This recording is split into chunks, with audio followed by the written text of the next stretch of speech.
Hola, soy Victoria Cáceres, escritora y lectora, y hoy voy a leerles un cuento de H. A. Murena que se llama El gato. Este cuento pertenece a la antología de la literatura fantástica, selección de Jorge Luis Borges, Adolfo Bioy Casares y Silvina Ocampo. ¿Cuánto tiempo llevaba encerrado? La mañana de mayo, velada por la neblina en que había ocurrido aquello, le resultaba tan irreal como el día de su nacimiento. Ese hecho acaso más cierto que ninguno, pero que sólo atinamos a recordar como una increíble idea. Cuando descubrió, de improviso, el dominio secreto e impresionante que el otro ejercía sobre ella, se decidió a hacerlo. Se dijo que quizás iba a obrar en nombre de ella, para librarla de una seducción inútil y envilecedora. Sin embargo, pensaba en sí mismo, seguía un camino iniciado mucho antes.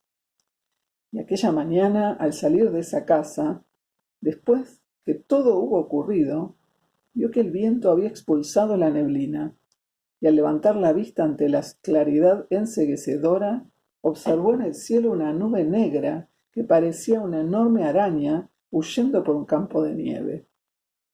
Pero lo que nunca olvidaría era que a partir de ese momento el gato del otro, ese gato del que su dueño se había jactado de que jamás lo abandonaría, empezó a seguirlo, con cierta indiferencia, con paciencia casi ante sus intentos iniciales por ahuyentarlos, hasta que se convirtió en su sombra. Encontró esa pensionzucha, no demasiado sucia ni incómoda, pues aún se preocupaba por ello. El gato era grande y musculoso, de pelaje gris, en partes de un blanco sucio. Causaba la sensación de un dios viejo y degradado, pero que no ha perdido toda la fuerza para hacer daño a los hombres. No les gustó, lo miraron con repugnancia y temor, y con la autorización de su accidental amo, lo echaron. Al día siguiente, cuando regresó a su habitación, encontró al gato instalado allí, sentado en el sillón.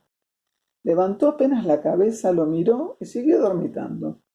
Lo echaron por segunda vez, y volvió a meterse en la casa, en la pieza, sin que nadie supiera cómo. Así ganó la partida, porque desde entonces la dueña de la pensión y sus acólitos renunciaron a la lucha. ¿Se concibe que un gato influya sobre la vida de un hombre, que consiga modificarla? Al principio él salía mucho. Los largos hábitos de una vida regalada hacían que aquella habitación, con su lamparita de luz amarillenta y débil, que dejaba en la sombra muchos rincones, con sus muebles sorprendentemente feos y desvencijados, si se los miraba bien, con las paredes cubiertas por un papel listeado de colores chillones, le resultaba poco tolerable. Salía y volvía más inquieto. Andaba por las calles, andaba, esperando que el mundo le devolviera una paz ya prohibida. El gato no salía nunca. Una tarde que él estaba apurado por cambiarse y presenció desde la puerta cómo limpiaba la habitación la sirvienta, comprobó que ni siquiera en ese momento dejaba la pieza. A medida que la mujer avanzaba con su trapo y su plumero, se iba desplazando hasta que se instalaba en un lugar definitivamente limpio. Rara vez había descuidos, y entonces la sirvienta soltaba un chistido suave de advertencia, no de amenaza, y el animal se movía. ¿Se resistía a salir por miedo de que aprovecharan la ocasión para echarlo de nuevo? ¿O era un simple reflejo de su instinto de comodidad? Fuera lo que fuese, él decidió imitarlo, aunque para forjarse una especie de sabiduría, con lo que en el animal era miedo o molicie.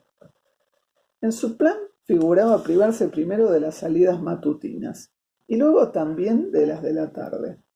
Y pese a que al principio le costó ciertos accesos de sorda nerviosidad habituarse a los encierros, logró cumplirlo. Leía un librito de tapas negras que había llevado en el bolsillo, pero también se paseaba durante horas por la pieza, esperando la noche, la salida. El gato apenas si lo miraba. Al parecer tenía suficiente con dormir, comer y lamerse con su rápida lengua. Una noche muy fría, sin embargo, le dio pereza vestirse y no salió, se durmió enseguida. Y a partir de ese momento todo le resultó sumamente fácil, como si hubiese llegado a una cumbre desde la que no tenía más que descender. Las persianas de su cuarto solo se abrieron para recibir la comida, su boca casi únicamente para comer. La barba le creció, y al cabo puso también fin a las caminatas por la habitación. Tirado por lo común en la cama, mucho más gordo, entró en un período de singular beatitud. Tenía la vista casi siempre fija en las polvorientas rosetas de yeso que ornaban el cielo raso, pero no las distinguía, porque su necesidad de ver quedaba satisfecha con los cotidianos 10 minutos de observación de las tapas del libro. Como si se hubieran despertado en él nuevas facultades, los reflejos de la luz amarillenta de la bombita sobre esas tapas negras le hacían ver sombras tan complejas, matices tan sutiles, que ese solo objeto real bastaba para saturarlo, para sumirlo en una especie de hipnotismo. También su olfato debía haber crecido, pues los más leves olores se levantaban como grandes fantasmas y lo envolvían. Lo hacían imaginar vastos bosques violáceos, el sonido de las olas contra las rocas.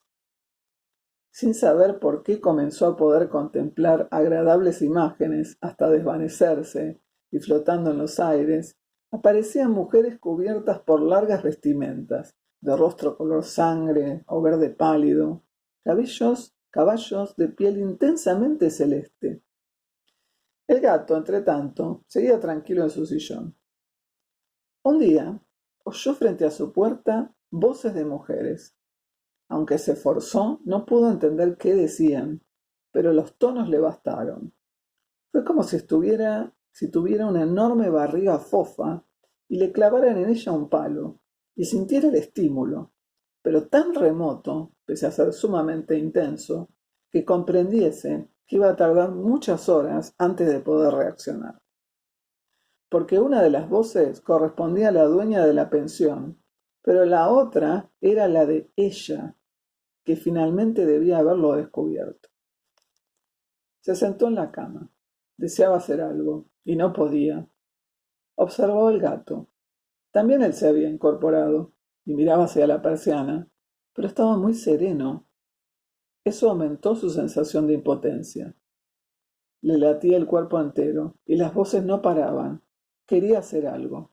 De pronto, sintió en la cabeza una tensión tal que parecía que cuando cesara él iba a deshacerse, a disolverse. Entonces abrió la boca, permaneció un instante sin saber qué buscaba con ese movimiento y al fin maulló, agudamente, con infinita desesperación. Maulló.